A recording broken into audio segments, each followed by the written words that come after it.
Is 100 VT and chill a reasonable choice for a 40-year period? I'm 25 right now.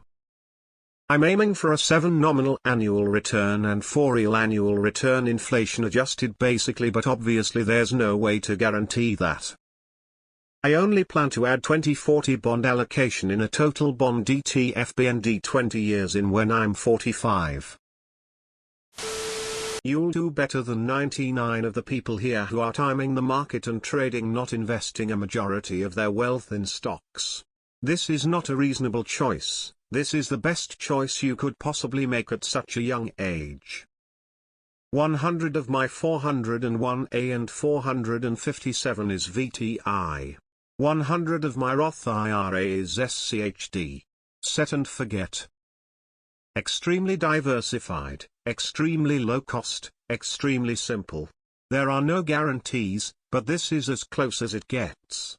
Excellent choice. You should join the subreddit Bogleheads. You'll meet many people who know your choice is a very reasonable one. Yeah. I have half my account in VT, another chunk in VOO, and literally KO.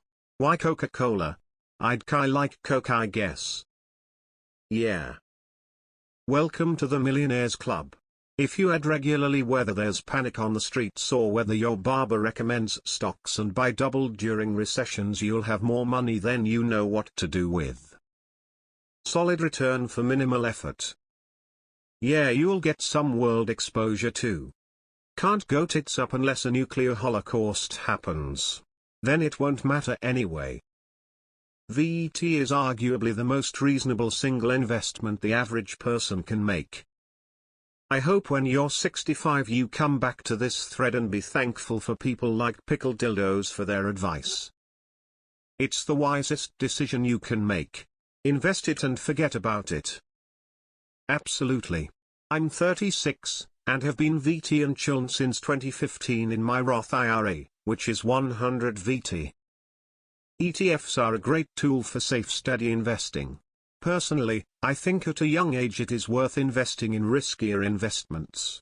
The core of your investing should be in ETFs, but dedicating a portion to more risk-adverse areas is important as well. My Roth is 75 FIACs and 25 TAD. I don't know if it's perfect, but it does feel good getting my dividends reinvested even when the market was doing poorly. For context, the ratio of holdings being 3:1 and the dividends are 2:1, so it is substantial enough for me to keep investing in VDAD-EMO. VT and chill for a brokerage. If you're planning on adding bonds, add them to something tax advantaged like a 401k. Perfect. Yes, absolutely. I think so. It is trading at a reasonable PE of 15x. This implies an earnings yield of 6.5 plus the current dividend is 2. I would expect you to get around 8-10 per year, assuming you reinvest dividends. Yes. Nothing else to say about that. Need to stick to it though. Honestly, if you can stick with something this simple and boring for this long, you're going to beat 90 of the goofballs in this thread. 100 VT in taxable and 100 FNOX in 401k VT not an option. I'll be the boomer and remind you that asset allocation depends heavily on your risk tolerance as well, and it's well established that most investors vastly overestimate their tolerance for risk. In other words, your risk tolerance may very well warrant the inclusion of bonds. Aside from that, to answer your question, yes, VT and chill is a great default strategy. IMHO. Which specific 40-year period are you talking about? 1983, 2023? Yes, very reasonable. 2023, 2063? Absolutely nobody knows. Most important step is to stick to the plan and don't visit this sub anymore. It depends if you think the US will be around in 40 years or not. Although it is a safe play, I believe you can take more risk like VTI given your age. I wouldn't go over 20 for bonds at 45, but that's my preference.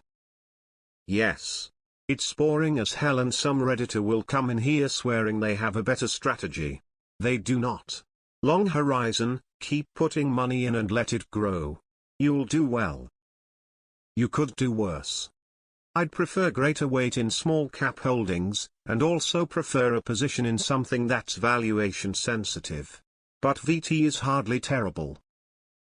Given the current circumstances, you may want to go a bit into TLT 20 years US bonds, as well as those are very likely going up quite a bit in the coming months. You can still get a good yield before it's too late. Else, yes, good choice. But you may want to take a little of your portfolio, like 10-20 into SMTH, more aggressive as well, like TQQQ Nasdaq on steroids for some extra gains. I think you lose out on the foreign tax credit if you pick a world fund that includes US and non-US stocks, and the non-US stocks don't make up more than half the dividends or something. Not really sure. So for that reason you might want to separate them out in a taxable account into VTI and VXS or whatever the right symbols are. Why do people even ask questions like this? Just go read the hundreds of other questions that are the exact same thing. Buy your VT and go outside, easy, just so annoying. You're doing better than many. VT and chill. Provided you keep some track on the markets, not day to day or even week to week, but every once in a while. In 30 years the US might have completely collapsed, so you'll need to make sure the SP won't turn into the next Nikkei, but other than that chances are it's the safest choice. I'd probably do 75 VT and 25 bonds. Following the 100-year age rule of thumb. Then again, VT is probably the safest you can get, anyway. You can pretty easily get better returns by being a little more hands-on and selecting a few different ETFs, but nothing will beat the simplicity and reliability of VT. The SP 500 is almost certainly always going to outperform a world ETF, especially if you're going long-term. I'd find a fund with 20 bonds. You need some physical assets to hedge against counterparty risk. Do you have precious metals or real estate? Or even Bitcoin in a cold wallet? Just get a robo-advisor. It's free with most banks. Bugle, Head Fiverr. Yes. Probably can get slightly better returns from VU at 10 per year. Also Vermont expense ration is 0.07 and VU is 0.03. Everyone has a plan, until they get punched in the mouth. Why VTI versus SPY? Smiley face, lot of trust in something for 40 years. Sounds risky. Honestly, I would go VTI and a little VT for diversification. Also SCHD is solid for some dividends. You've been listening to STR on GM and Personal Finance. I'm 27 and my Roth is 80 FSCAX and 20 FZL. Easy, simple, cheap. Question: why is VT over VTI? VTI is up 55 years, whereas VT is only up 25. I'm currently 50 VU and 50 VT. Isn't going with VT worst gains? I'm 27. Do you have a plan if stock prices are low and or bond prices are high when you're 45, and your plan forces you to sell 20-40 of your portfolio at a loss to buy low-yielding bonds? Over the last 5 years hasn't VT done like 25 nominal return, and inflation has been 21 or so over that time, which is a real return of 0.8 per annum. I think your 4% real return is wishful thinking.